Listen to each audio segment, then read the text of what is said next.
আচ্ছা, এখন যে ঘটনাটা করবো এই ঘটনাটা খুব গুরুত্বপূর্ণ। হালেলুয়া।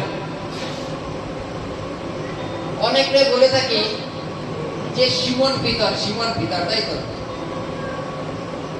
সিমন পিতর দুজন এক না দুজন আলাদা? চলো হালেলুয়া। আর কেউ? আচ্ছা, কতজনে মানে বলতে যে সিমন পিতর এক? হাতে তো করো তো। হালেলুয়া। অর্ধেক লোক ভেবে হাত তুলছে, অর্ধেক লোক ভেবে তুলছেই না। চলো হালেলুয়া। আচ্ছা, আমি এখন প্রমাণ করে দেবো সিমন পিতর আলাদা। চলো হালেলুয়া। সিমন পিতর আলাদা। আচ্ছা, আমি এই বাইবেলটা অনেকটা যদি না পড়ি বুঝতে পারবেন না। হালেলুয়া। বুঝেছি? যীশু খ্রিস্ট 12 জন শিষ্যকে যে বেছে নিয়েছিল তাতে যে সিমন ছিল সেই পিতর, কিন্তু এখন যে সিমনের কথা বলবো সে সেই সিমন পিতর নয়। হালেলুয়া। হালেলুয়া। পড়ছি হালেলুয়া। কিন্তু সিমন নামে এক ব্যক্তি ছিল, সে পূর্বাবধি ওই নগরে জাদুক্রিয়া করিত ও সমরীয় জাতিকে চমৎকৃত করিত, আপনাকেও একজন মহাপুরুষ বলিত। তার কথায় ছোট বড় সকলে অবদান করিত, বলিত এই ব্যক্তি ঈশ্বরের সেই শক্তি যা মহতি নামে আখ্যাত। তাহারা যে তাহার কথায় অবদান করিত তার কারণে যে বহুকাল অবধি সে আপন জাদুক্রিয়া দ্বারা তাহাদিগকে চমৎকৃত করিয়া আসিতেছিল। কিন্তু ফিলিপ ঈশ্বরের রাজ্য ও যীশু খ্রিস্টের নামে নামক বিষয় সুসমাচার প্রচার করিলে তাহারা যখন তাহার কথায় বিশ্বাস করিল, তখন পুরুষ ও স্ত্রী লোকেরা বাপ্তাইজিত হইতে লাগিল। আর সিমন আপনিও বিশ্বাস করিল এবং বাপ্তাইজিত হইল এবং ফিলিপের সঙ্গে থাকিল এবং অনেক চিহ্ন কার্য ও মহাপরাক্রম কার্য সাধিত হইতেছে দেখিয়া চমৎকৃত হইল। জেরুজালেমে প্রেরিতগণ যখন শুনিতে পাইলেন যে সমরিয়া ঈশ্বরের বাক্য গ্রহণ করিয়াছে, তখন তারা পিতর ও জোহনকে তাহাদের নিকট প্রেরণ করিলেন। তাহারা আসিয়া তাহাদের নিমিত্তে প্রার্থনা করিলেন যেন তাহারা পবিত্র আত্মা পায়, কেননা এ পর্যন্ত তাহাদের কারো উপরে পবিত্র আত্মা পতিত হয় নাই, কেবল তাহারা প্রভু যীশু খ্রিস্টের নামে বাপ্তায়িত হইয়াছিল। তখন তাহারা তাহার উপরে হস্তার্পণ করিলেন, আর তাহারা পবিত্র আত্মা পাইল। আর সিমন যখন দেখিল প্রেরিতদের হস্তার্পণ দ্বারা পবিত্র আত্মা দত্ত হইতেছে, তখন সে তাহাদের নিকটে টাকা আনিয়া কহিল, আমাকেও এই ক্ষমতা দিন যেন আমি যাহার উপরে হস্তার্পণ করিব সে পবিত্র আত্মা পায়। তখন পিতর তাহাকে বলিলেন, তোমার রৌপ্য তোমার সাথে বিনষ্ট হোক, কেননা ঈশ্বরের দান তুমি টাকা দিয়ে ক্রয় করিতে মনস্থ করিয়াছ। এই বিষয়ে তোমার অংশ কি অধিকার কিছুই নাই, কারণ তোমার হৃদয় ঈশ্বরের সাক্ষাতে সরল নয়। অতএব তোমার এই দুষ্টতা হইতে মন ফিরাও এবং প্রভুর কাছে বিনতি করো, কি জানি তোমার হৃদয়ে যে কল্পনা ক্ষমা হইলেও হইতে পারে, কেননা আমি দেখিতেছি তুমি কটুভাব রূপ পিত্তে ও অধর্মে বদ্ধ করিয়া রইয়াছ। তখন সিমন উত্তর করিয়া কহিলেন, আপনারাই আমার জন্য প্রভুর কাছে বিনতি করুন, যেন আপনারা যাহা যাহা বলিলেন তাহার কিছুই আমার প্রতি না ঘটে। হালেলুয়া। এখানে সিমন পিতর কয়জন? আর পিতর কি করলো? হাত থেকে প্রার্থনা করলো। সিমন টাকা দিয়ে কিনতে আসলো পিতরের কাছ থেকে, তাহলে একজন তো হয় না তো নাকি? হালেলুয়া। চল হালেলুয়া। এখানে যতটুকু লাইন পড়লাম, আমি সকলকে একটা কথাই বলি যে যখন তোমরা বাইবেল পড়বে এই গল্পটা মনে করা আমি বললাম, এটাকে খুব সূক্ষ্ম ভাবে বিচার করবে, তাহলে তার সমাধান পাবে।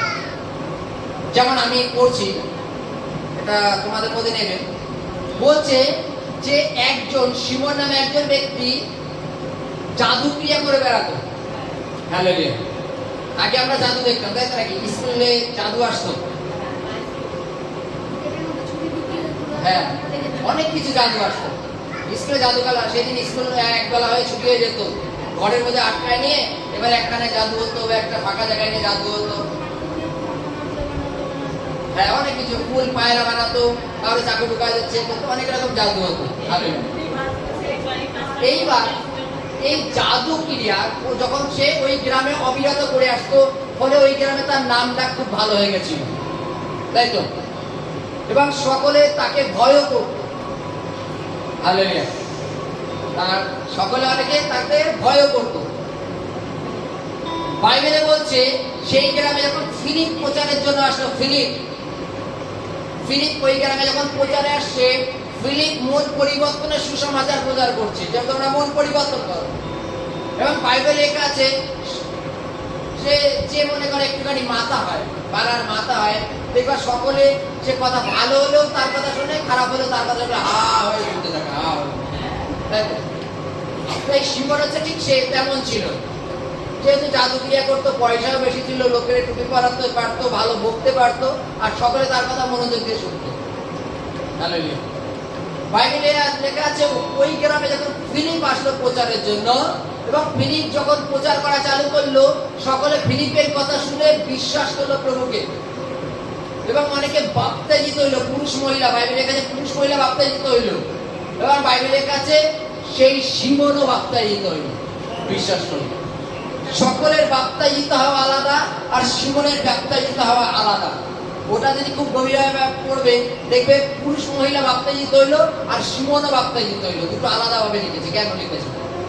একবারে লিখতে পারতো, কিন্তু আলাদা লিখেছে। কেন লিখেছে এটা ভাববে। বাইবেলে লেখা আছে যে সেই শিমনও বাপ্তাইজিত হলো। তার মানে কি? অন্য লোক মন পরিবর্তন করা, আর যে এতদিন লোককে ভুলিয়ে বেড়াতো সে পরিবর্তন হয়ে যাওয়া, অনেক আকাশ পাতাল। বুঝেছি? হালেলুয়া। ওর জন্য লেখা আছে যে শিমনও মন পরিবর্তন করলো আর বাপ্তাইজিত হইল। এবং বাপ্তাইজিত হওয়ার পরে ফিলিপের সাথে বিভিন্ন জায়গায় ঘুরে চমৎকার করে বেড়ায়, কারণ যীশু খ্রিস্ট আশ্চর্যকারী ঈশ্বর, তিনি আশ্চর্য কাজ করেন, এবং তিনি আশ্চর্য করছেন। বিভিন্ন রোগী সুস্থ হচ্ছে, বিভিন্ন রোগ ব্যাধি থেকে সুস্থ হচ্ছে, ভূত পালা যাচ্ছে, বিভিন্ন ভাবে চমৎকার হচ্ছে। হওয়ার পরে বাইবেলে লেখা আছে যখন যীশু খ্রিস্টের শিষ্যরা শুনলেন যে সমরীয়রা ঈশ্বরের বাক্য গ্রহণ করছে খুব মনের থেকে, কিন্তু তাদের উপর এখনো পবিত্র আত্মা আসেনি। Hallelujah, hallelujah. এই পবিত্র আত্মা না আসার জন্য বাইবেলে লেখা আছে তারা দুজন শিষ্যকে এদের এখানে পাঠিয়ে দিল। হালেলুয়া। দুজন শিষ্যকে যারা কিনা পবিত্র আত্মায় পরিপূর্ণ, তাদের পাঠালো। বিভিন্ন জায়গায় প্রচারে গিয়ে দেখবা বিভিন্ন লোকে ওই যারা ম্যান অফ গড থাকে তাদের থেকে লেহ্যান্ড প্রার্থনা নেয়। বুঝি? এই লেহ্যান্ড প্রার্থনা কেন নেয়? লেহ্যান্ড প্রার্থনা আছে তার কাছে যে পবিত্র আত্মা আছে, সেই পবিত্র আত্মা সেচন, মানে সেই পবিত্র আত্মা এদের উপর নেমে আসে। ওদের লেহ্যান্ড প্রার্থনা নেয়। বড় বড় জায়গায় বড় বড় পাঁচটা প্রচারক যারা দেখেন পবিত্র আত্মায় পরিপূর্ণ হয়, তারা দেখবে পবিত্র আত্মা তাদের মাথায় থাকে, তারা পবিত্র আত্মায় পরিপূর্ণ হয়। বাইবেলে লেখা যায় ফিলিপ সুসমাচার প্রচার করছে, মন পরিবর্তন হচ্ছে, বাপ্তিস্ম হচ্ছে, কিন্তু তারা এখনো পবিত্র আত্মা পায়নি, যেটা কিনা প্রয়োজন আমাদের প্রত্যেকের জীবনে। হালেলুয়া। যেমন উদাহরণ, মানে রান্না করতে গেলে যেমন লবণের প্রয়োজন, লবণ ছাড়া রান্না বৃথা, লবণের দাম কম, এইটুকু লবণ না দিলে তা তোমার রান্নাটার কোনো মূল্য নেই। তদ্রূপ তোমাদের জীবনে পবিত্রতা না থাকলে তার কোনো মূল্য নেই, কোনো মূল্য নেই তোমার। তুমি সারাদিন রাত তুমি বাইবেল পড়ো, প্রার্থনা করো, তোমার মধ্যে যদি পবিত্রতা না থাকে তুমি সমস্ত কিছু জিরো, ইকুয়াল টু জিরো। তারা তো সুসমাচার শুনে মন পরিবর্তন হয়ে বাপ্তিস্ম নিলে তার কোনো অসুবিধা ছিল না, কিন্তু বাইবেলের কাছে তার শিষ্যরা দেখছে যে তাদের এখন পবিত্র আত্মা নামেনি। ওর জন্য পবিত্র আত্মায় পরিপূর্ণ যারা তাদের পাঠিয়ে দিল, যেন তার আগে তাদের উপর প্রার্থনা করে এবং যেন পবিত্র আত্মা নেমে আসে। এতদিন ফিলিপ কি তাদের উপর প্রার্থনা করছিল না, কিন্তু পবিত্র আত্মা নেমে আসেনি। হালেলুয়া। পবিত্র আত্মা নেমে আসেনি। বাইবেলে লেখা আছে পিতর যখন এসে তাদের উপরে প্রার্থনা করছে, তারা পবিত্র আত্মায় পরিপূর্ণ হয়ে যাচ্ছে। ঠিক এটাই শিমন দূরের থেকে দেখছে। শিমন বলছে যে আমি তোমাকে অনেক টাকা দিচ্ছি, তুমি এই সামর্থ্য আমাকে দাও যে আমিও কারোর মাথায় হাত দেবো, সব পবিত্রতায় পরিপূর্ণ হব। হালেলুয়া। গত সপ্তাহে পড়েছিলাম যে ঈশ্বর যে অনুগ্রহ আমাদের দান করেছে, আমরা বিনামূল্যে পেয়েছি আর বিনামূল্যে যেন দান করি। তাই তো নাকি? এটা পয়সা দিয়ে কেনা যায় না। তিনি অনুগ্রহটা বিনামূল্যে দিয়েছেন।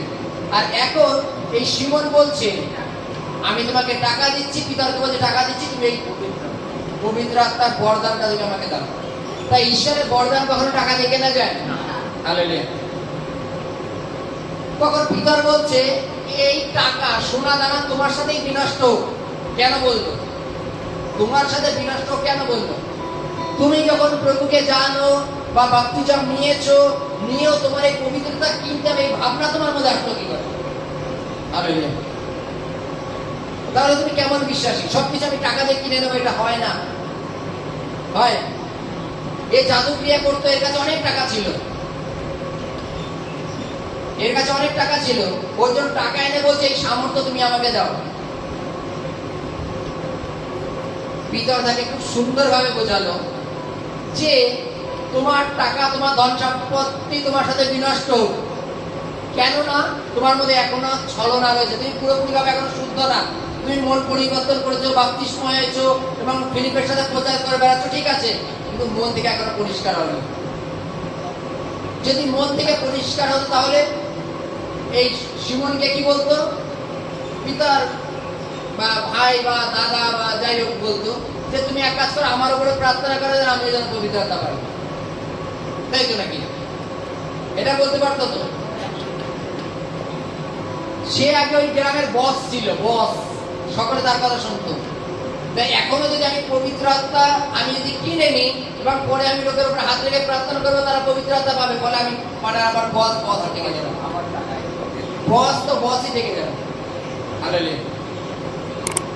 পরে পিতর বলছে যে ঈশ্বর তোমাকে তোমার টাকা পয়সার সাথে বিনষ্ট করুক, তোমার টাকা পয়সা তোমার সাথে বিনষ্ট, কিন্তু তুমি কেন তোমার মধ্যে থেকে আমার খারাপ ভাবনা যায়নি এবং তুমি ঈশ্বরের কাছে ক্ষমা চাও। যদি ঈশ্বর মন পরিবর্তন করে তোমাকে ক্ষমা করলেও করতে পারে।